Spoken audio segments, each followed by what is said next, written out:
أن نسيب وناك وادماتي وأنا سوق بجبودي حلقي وننكا جبويها مدبانكا تمالكا مسدريها يبرها أي كفاني جيرين وحا يودشين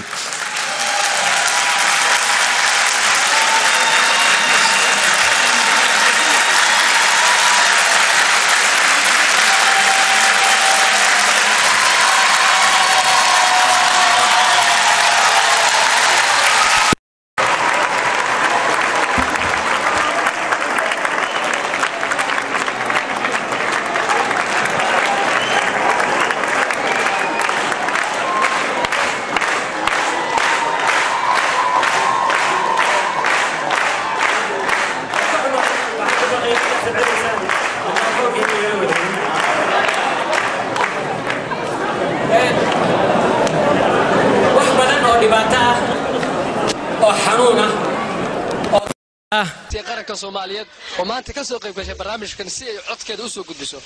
نحاول ما تمشي waxaan maanta tooy mid aniga oo cadaalada u dagaalamaya hooyo Soomaaliyeedna ah gabar kasta oo Soomaaliyeed oo wax la yeelana dhibaato igu tahay oo aniga aan gabdhaha ka soo jeeday iyo hooyooyinka aan dhaqan u lahayn jirin in naga dhulka lagu jiido hadda laakiin sheekooyin cusub ay soo baxeen waxaan leeyahay haweenka Soomaaliyeed way idin dhaqan haweenka dhibaatada laga daayo taada kale waxa aniga maanta meesha tani keenay dadka la yiri looma ooyaan looma aaran oo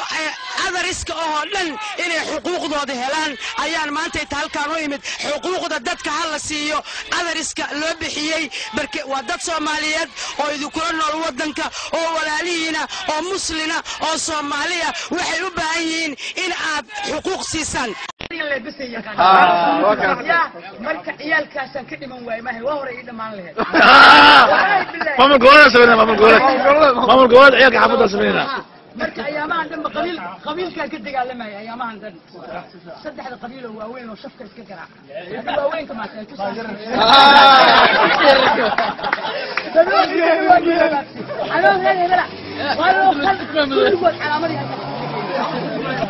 maalintii ugu darneed markii wadaadadii xataa ay sheekada gaadhay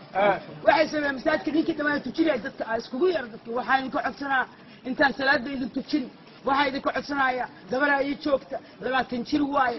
gaal ha ahaado Jamaican ha ahaado Chinese ha ahaado whatever nin muslina oo maanta gabadha iga mehriyaa raba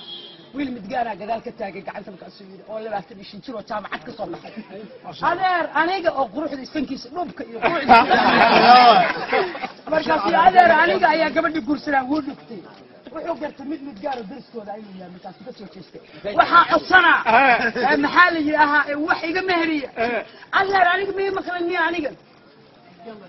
masaaka ay ka daayay